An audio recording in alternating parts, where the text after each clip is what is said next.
it seemed like it was a tale of two halves. It seemed like it was a good flow in the first half. The second half, it seemed like you guys were careless with the ball. 11 turnovers out of the 15 in the second half. What was the difference between the first and second half that you saw from you guys? Mindset.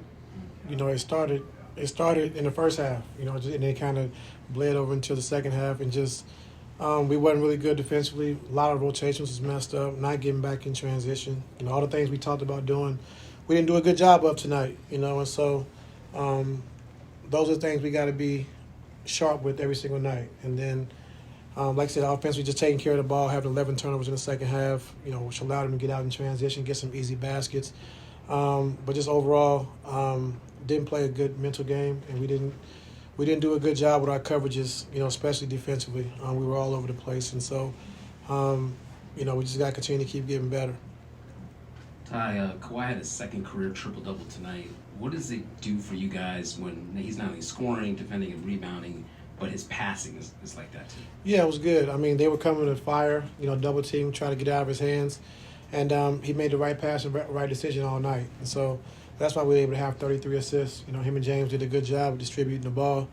So it's things that we've been working on offensively, just trying to get better with the double teams, with the fires. We still didn't do the fires right. Something we've been working on for a long time. Still got to be better with that. We didn't execute like we're supposed to with the fires, but, we just got to keep getting better. Hey, Coach Ty, when you were a player once with the Lakers and you saw what the, I guess, quote-unquote rivalry with the Clippers was back then, but to see the growth of this rivalry, you feel the energy in the crowd. I don't know if you're on Twitter or Instagram, and fan rivalry is crazy. Just what's your thoughts just on the growth of, the rivalry between the Lakers and the Clippers? Back when I played, for the Lakers, like you said, it wasn't too much of a rivalry. It was just one-sided, most of the time with the Lakers. And, I think when CP and, first of all, when Elton Brand and Sam Cassell and Maggette and Cat and those guys got here, it became more of a rival. And then with CP and Blake and DeAndre and those guys were here, when Doc was here, he became more of a rival. So, but when I played early on in my career, it just wasn't the same, but like I said, the Clippers organization done a great job of just continue to keep getting better, continue to keep getting better. And then when Mr. Ballmer took over, it went to a whole nother level, and so, we have a lot of talent on this team. It's going to be, back and forth. They had a great team next door, and once LeBron was out, I just didn't think that, we had the right mental mindset, coming into the game, letting our guards down and not performing at a high level, and so I don't like to see that, because we're better than that. But like you said, it's a rivalry now, but, we know they won 17, 18 championships. So, in that regard, we understand. But now in the last, 10, 15 years, it's been a little different. So that's all I got to say. Ty, you subbed PG out a couple times at the end. His left knee appeared to be wrapped. Is he all right?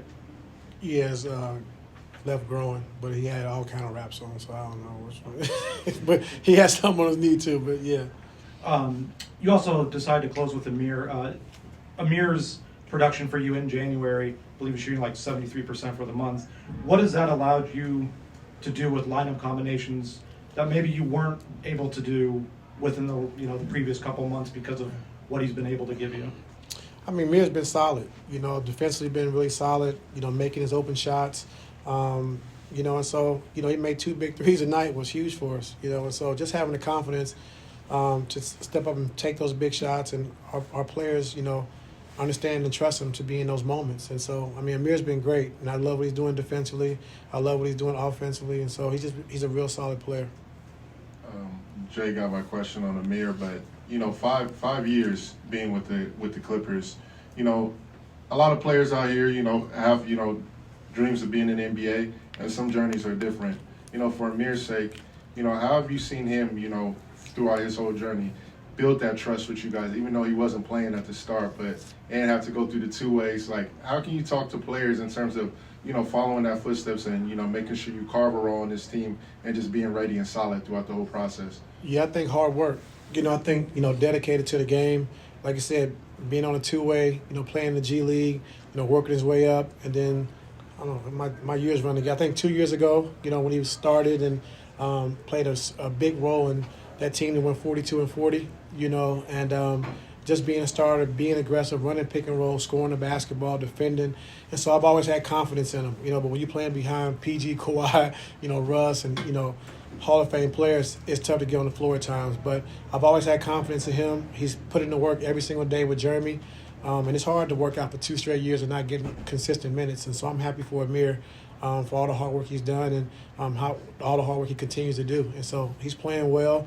And like I said, it's a lot of trust with our players with him as well. Is it just the workouts with Jeremy? Because if he's not playing, how does someone, start to carve themselves a role every day, being the first in the gym? It's hard. It's hard. It's hard as a young player and knowing that you can help and not really getting an opportunity to really get on the floor and show what you can do. So coming to the gym every single day, individual workouts, stay ready games, and to continue to do that for 2 years and being ready. And when we called up on him, he's been playing lights out. So I'm just happy for Mir that he's, like I said, on the floor, getting consistent minutes and playing well. Last one. I'm sure this was a game everybody really missed, Big Zoo. How do you think that Plumlee and Tice did tonight, and what can they do to continue to improve in his absence?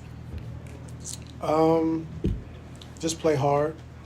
They're not gonna, we don't expect them to block shots and the verticality and the things that Zoo brings, defensively. But just playing hard, be able to compete, rebounding the basketball, setting screens, running the floor.